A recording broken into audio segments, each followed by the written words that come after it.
27 फरवरी 2019 को शाम के तकरीबन 3 से 4 बजे के बीच दिल्ली के सरता विहार पुलिस स्टेशन पर एक अनजान व्यक्ति का कॉल आता है और यह अज्ञात शख्स घबराया हुआ सा पुलिस को बताता है कि सरता विहार के पास रेलवे ट्रैक पर एक लड़की की लाश पड़ी है। और जैसे ही पुलिस को यह खबर मिलती है वो तुरंत ही पुलिस उस रेलवे ट्रैक पर पहुंच जाती है। और दोस्तों, वहां पहुंचकर पुलिस वाले सामने का मंजर देखकर सहम जाते हैं। सामने उस रेलवे ट्रैक पर एक 24 से 25 साल की लड़की की बॉडी पड़ी थी और पहली नज़र में पुलिस को यह केस खुदकुशी का लगा। लेकिन दोस्तों, जब इस केस की तफ्तीश की गई तो इस केस का इतना खौफनाक राज निकलता है जिसके बारे में सोचकर ही रोंगटे खड़े हो जाएं। और आज की हमारी ये कहानी इसी पर ही है। यह मर्डर मिस्ट्री की वो सच्ची कहानी है जिसमें कुछ ऐसे राज खुलेंगे जो आपको जिंदगी में बहुत बड़ी सीख देकर जाएंगे कि कैसे हम अपने परिवार को ऐसे कांड से बचा सकते हैं।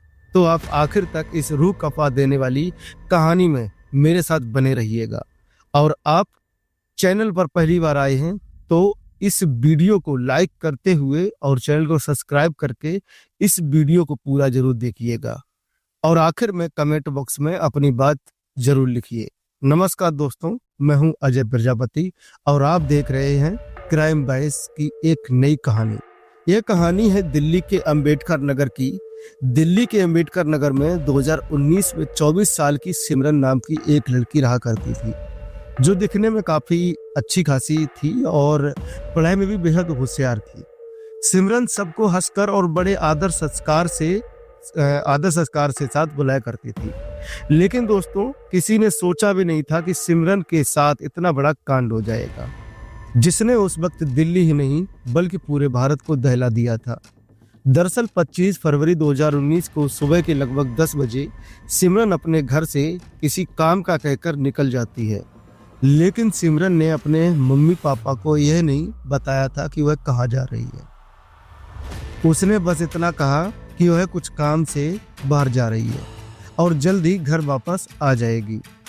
अब घर वाले भी जानते थे कि सिमरन पिछले कुछ दिनों से काम की तलाश में है, तो वह भी यही सोचते हैं कि सिमरन कोई काम की तलाश में कहीं गई होगी। लेकिन दोस्तों, अब इसके बाद सुबह से दोपहर और दोपहर से शाम हो जाती है लेकिन सिमरन अभी तक घर नहीं लौटती है। अब घर वाले भी परेशान हो जाते हैं कि आखिर उनकी बच्ची गई कहाँ। तो घर वाले सिमरन को कॉल लगाते हैं लेकिन सिमरन का फोन स्विच ऑफ आ रहा था। तो वो इधर उधर सिमरन के दोस्तों को भी कॉल लगाते हैं मगर सिमरन के दोस्त भी नहीं जानते थे कि आखिर सिमरन कहाँ गई है। तो सिमरन के घर वाले अपने रिश्तेदारों के यहाँ भी कॉल लगाते हैं लेकिन सिमरन वहाँ भी नहीं गई थी। अब घर वाले पूरी रात सिमरन को ढूंढते हैं, उसका इंतजार करते हैं मगर सिमरन का कोई अता पता नहीं चलता है। तो अब सुबह ही सिमरन के पापा अंबेडकर नगर पुलिस थाने में सिमरन की गुमशुदगी की रिपोर्ट लिखवा देते हैं और इसके बाद पुलिस भी सिमरन की तलाश में लग जाती है। लेकिन इसी बीच 27 फरवरी 2019 को शाम के तकरीबन 3 से 4 बजे के बीच पुलिस स्टेशन में कॉल आता है और एक अज्ञात शख्स जो घबराई हुई सी आवाज में पुलिस को बताता है कि सरता विहार के पास रेलवे ट्रैक पर एक लड़की की लाश पड़ी है। तो यह खबर सुनते ही पुलिस तुरंत ही वहां पहुंच जाती है और पुलिस जैसे ही वहां पहुंचती है तो उनके सामने बेहद ही भयानक मंजर था। सामने उस रेलवे ट्रैक पर एक 24 से 25 साल की लड़की की डेड बॉडी पड़ी थी और उस सुनसान रेलवे ट्रैक पर आसपास कुछ लोग खड़े थे। अब पुलिस वाले उस बॉडी के पास जाते हैं तो पहली नज़र में पुलिस वालों को यह केस खुदकुशी का लगता है। लेकिन दोस्तों, तभी उन पुलिसकर्मी में से एक पुलिस वाले की नज़र पड़ती है उस लड़की के गले पर गहरे नीले का निशान पड़ा हुआ था जो पुलिस वालों को बड़ा ही अजीब लगता है। अब इसके बाद पुलिस वाले उसकी तलाशी लेते हैं तो उस लड़की के कपड़ों में से एक मोबाइल और एक लेटर निकलता है और इस लेटर में लिखा हुआ था, मेरा नाम सिमरन है, मैं दिल्ली के अंबेडकर नगर की रहने वाली हूँ और मुझे आरूस नाम के लड़के से प्यार हो गया था। लेकिन बाद में मुझे पता चला कि आरूस शादीशुदा है, लेकिन फिर भी मैं आरूस के साथ रहना चाहती थी। मगर आरूस की माँ हमारे रिश्ते के खिलाफ है और आरूस भी अपनी माँ के साथ हो गया और अपने 2 दोस्तों के साथ मिलकर मुझे टॉर्चर कर रहा है। और अगर मेरी मौत हो जाए तो मेरी मौत का जिम्मेदार आरूस और उसके 2 दोस्त ही होंगे। अब इतना लिखकर सिमरन ने उस लेटर के नीचे आरूस का नंबर और उसका पूरा पता लिख दिया। अब पुलिस ने जैसे ही यह लेटर पढ़ा तो पुलिस को सब कुछ साफ हो गया कि आरूस और उसके दोस्तों ने ही मिलकर सिमरन को मारा है। लेकिन दोस्तों, कई बार हमें जो सामने स्पष्ट दिखाई दे रहा होता है अक्सर वो वैसा नहीं होता, और इस आसान से दिखने वाले केस में भी कुछ ऐसा ही हुआ। और जब इस लेटर की और इस केस की सच्चाई सबके सामने आई तो यह लोग सोचने पर मजबूर हो गए थे कि क्या ऐसा भी हो सकता है। यह केस पुलिस वालों के लिए भी अब तक सबसे अनोखा केस बन गया था, और शायद आप भी इसकी सच्चाई जानोगे तो कई दिनों तक इसे भुला नहीं पाओगे। अब इसके बाद पुलिस वाले सिमरन की बॉडी को पोस्टमार्टम के लिए भेज देते हैं और तुरंत ही अंबेडकर नगर पहुंचकर सिमरन के पापा से मिलते हैं और उन्हें सारी घटना के बारे में बताते हैं। अब इसके बाद एक पुलिसकर्मी सिमरन के पापा को सिमरन की बॉडी की तस्वीर दिखाते हैं और तस्वीर देखते ही सिमरन के पापा जोर जोर से रोने लगते हैं और पुलिस को बताते हैं कि यह उन्हीं की बेटी है जो पिछले 2 दिनों से गायब थी, जिसकी गुमशुदगी की रिपोर्ट भी उन्होंने पुलिस स्टेशन में लिखवाई थी। अब पुलिस वालों को यह क्लियर हो गया था कि मरने वाली लड़की सिमरन ही है। अब पुलिसकर्मी वो लेटर जो सिमरन की जेब से निकला था वो लेटर भी सिमरन के पापा को दिखाया और पूछा क्या यह हैंड राइटिंग सिमरन की है। तो सिमरन के पापा ने वह लेटर ध्यान से देखा और रोते हुए बोले, हाँ यह मेरी बेटी की ही राइटिंग है। अब सिमरन का अंतिम संस्कार करवा के पुलिस इस केस की तफ्तीश में जुट जाती है और सबसे पहले पुलिस वाले सिमरन के फोन की डिटेल निकलवाते हैं। तो पता चलता है कि सिमरन ने आखिरी कॉल आरूस को किया था। तो पुलिस एक टीम के साथ लेटर पर लिखे हुए पते पर पहुंच जाती है। आरूस के घर पर पहुंचती है, लेकिन जैसे ही पुलिस वाले वहां पहुंचे तो आरूस घर पर नहीं था। लेकिन पुलिस उसकी लोकेशन ट्रेस कर उसे गिरफ्तार कर पुलिस स्टेशन ले आती है और एक दूसरी टीम आरूस के 2 दोस्तों को भी अलग अलग जगहों से गिरफ्तार कर लेती है। अब पुलिसकर्मी आरूस को बताते हैं कि तुमने अपने 2 दोस्तों के साथ मिलकर सिमरन की हत्या क्यों की।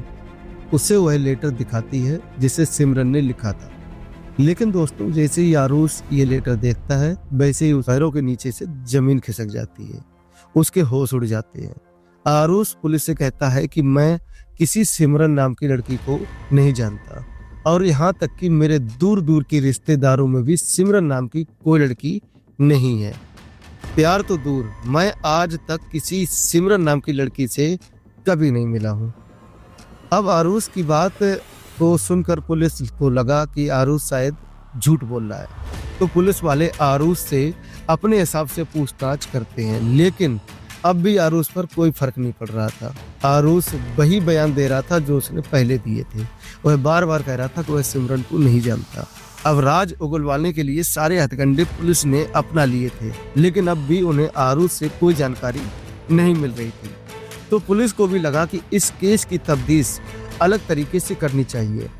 तो उन्होंने आरूस का फोन लिया और उसकी कॉल डिटेल निकाली। तो पता चला कि 25 फरवरी को सिमरन के फोन से आरूस को एक कॉल किया गया था। लेकिन दोस्तों, आरूस की तरफ से कोई भी कॉल नहीं किया गया था। और जब आरूस की पुरानी कॉल डिटेल भी निकाली गई तो उस कॉल डिटेल में आरूस और सिमरन की एक बार भी बात नहीं हुई थी। और यह देखते ही पुलिस वालों का माथा ठनका कि ऐसे कैसे हो सकता है। अगर कोई प्रेमी प्रेमिका है तो कभी ना कभी तो इन्होंने आपस में बात की होगी। अब पुलिस वालों को भी लगा कि हो सकता है आरूस सही बोल रहा हो। अब ये आसान सा दिखने वाला केस पुलिस को एक अलग मोड़ पर लेकर आता है। पुलिस वालों को भी समझ में नहीं आ रहा था कि आखिर क्या किया जाए, कि आखिर यह माजरा क्या है।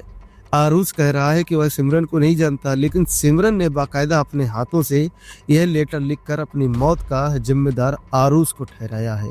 और यहाँ तक 25 फरवरी को आरुष को कॉल भी की थी। यह केस एक अजीब पहेली बनती जा रही थी कि यह दोनों आपस में संपर्क में नहीं थे, तो सिमरन ने आखिर उस सुसाइड नोट में क्यों आरुष और उसके 2 दोस्तों का नाम लिखा। और अब इस उलझन के साथ पुलिस ने एक बार फिर से सिमरन के पापा से मुलाकात की और उन्हें कहा कि आप एक बार फिर सिमरन की हैंडराइटिंग चेक करिएगा। तो अब सिमरन के पापा सिमरन के लिखे पुराने नोट्स और डायरी से सिमरन की हैंडराइटिंग का मिलान करते हैं और फॉरेंसिक जांच के लिए भी इन नोट्स को भेजा जाता है, जिसकी रिपोर्ट में साफ लिखा था कि यह हैंडराइटिंग सिमरन की ही है। लेकिन दोस्तों, इसी जांच पड़ताल के बीच कुछ ऐसा हो जाता है जिसने इस पूरे केस को पलट कर रख दिया। दरअसल सिमरन के पापा जब सिमरन की आखिरी डायरी चेक कर रहे थे, तभी उन्हें सिमरन की एक डायरी के एक कोने में 3 शब्द लिखे हुए मिले।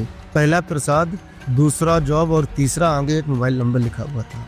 और इत्तेफाक से यह शब्द कुछ दिन पहले ही लिखे हुए थे।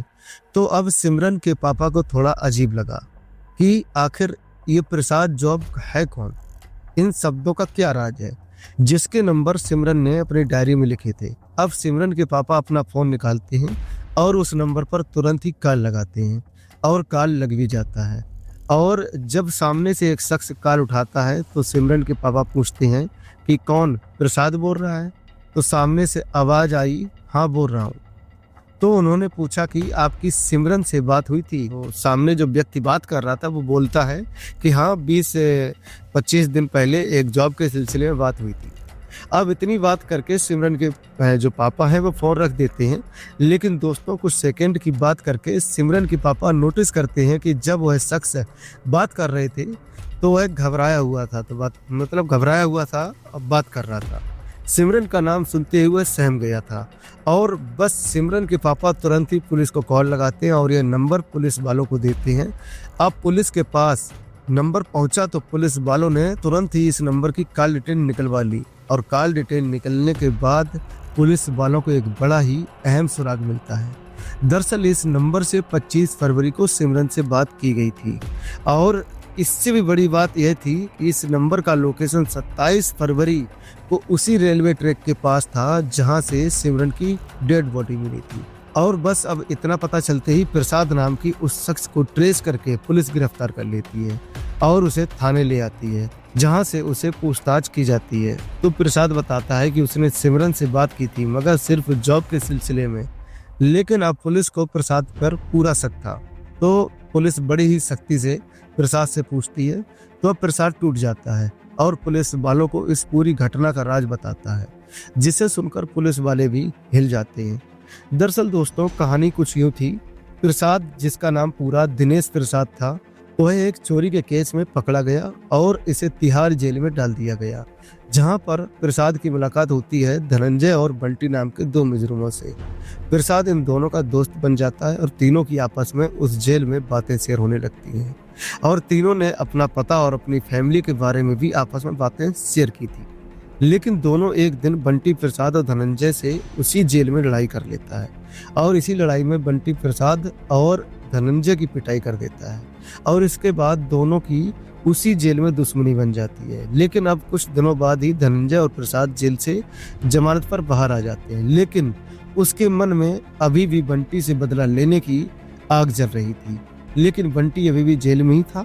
तो अब प्रसाद और धनंजय ने बंटी से बदला लेने का पूरा प्लान बनाया और उन्होंने सोचा कि क्यों ना बंटी के भाई को, जिसके बारे में बंटी ने इन दोनों को बताया था कि उसको किसी कत्ल के जुर्म में जेल करवा दी जाए।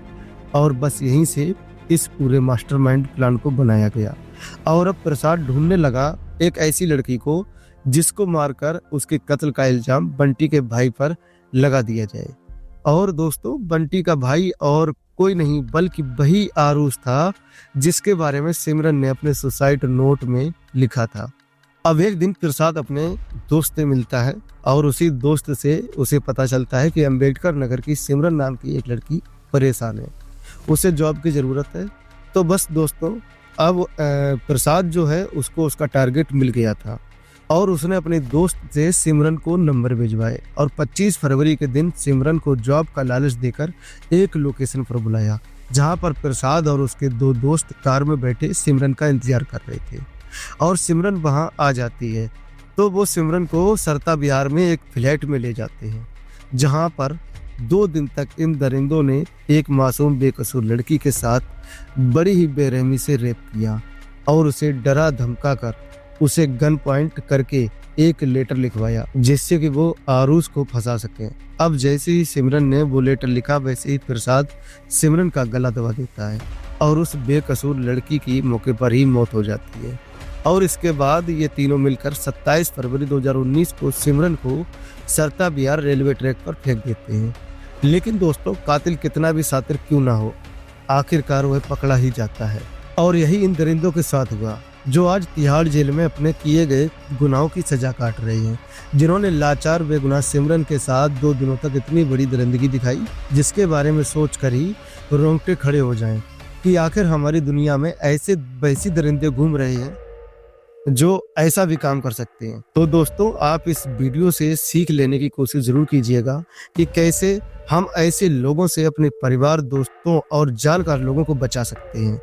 तो आप वीडियो को लाइक और चैनल को सब्सक्राइब करके अभी हमारे साथ जुड़ जाएं और कमेंट बॉक्स में इस कहानी के बारे में अपनी बात जरूर लिखिएगा कि कौन सा पार्ट अच्छा लगा, कौन सा पार्ट खराब लगा।